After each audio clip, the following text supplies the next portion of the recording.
बात कुछ ऐसी है। एक बार मैंने YouTube पर RC प्लेन की एक वीडियो देखी। मेरे मन में भी प्लेन बनाने का आइडिया आया। अब मैंने YouTube पर सर्च किया how to make a plane.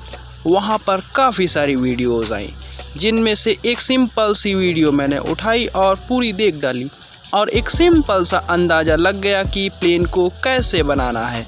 अब यहाँ पर बारी थी पार्ट्स परचेस करने की, जिन्हें मैं मार्केट से परचेस करके लाया और रात भर में पूरा प्लेन रेडी। अब बात आई इसे उड़ाने की, तो मैंने अपने फ्रेंड से कहा तुम मेरा प्लेन पकड़ो, मैं ट्रांसमीटर, और इसे हम फ्लाई करते हैं। हमने ठीक ऐसा ही किया और उसके बाद क्या हुआ, प्लेन हमारा क्रैश। अगला मॉडल फिर से हमने बनाया, फिर से क्रैश।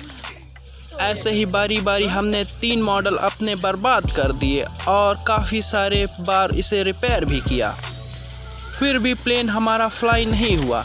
अब मैंने सोचा क्या प्रॉब्लम है। फिर मैंने कई सारी प्रॉब्लम यहाँ पर ढूंढ कर निकाली। उनमें एक नॉर्मल सी प्रॉब्लम थी प्रोपेलर का साइज और मोटर का केवी रेटिंग। जिन दोनों को अगर हम सही से यूज़ करें तो इससे बनता है थ्रस्ट और प्रेशर, जो कि हमारे प्लेन फ्लाई होने के लिए बहुत ही ज़रूरी चीज़ है। अब यहाँ पर मैं यूज़ कर रहा था 1800 केवी का मोटर और 8 इंच का प्रोपेलर, जो कि थ्रस्ट के साथ हाई प्रेशर बना रहा था, और मेरे ग्लाइडर को फ्लाई होने के लिए चाहिए था लो प्रेशर। फिर फाइनली मैंने यहाँ पर यूज़ किया 1000 केवी का मोटर और 10 इंच का प्रोपेलर, और रिज़ल्ट क्या रहा, हमारा प्लेन फ्लाई।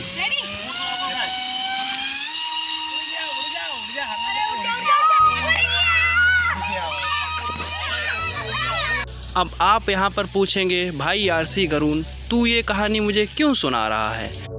तो बात बस सिंपल सी है, थ्रस्ट की इम्पोर्टेंस समझाने के लिए। और बात रही प्रेशर की, तो उसे मैं किसी और वीडियो में कवर करूँगा।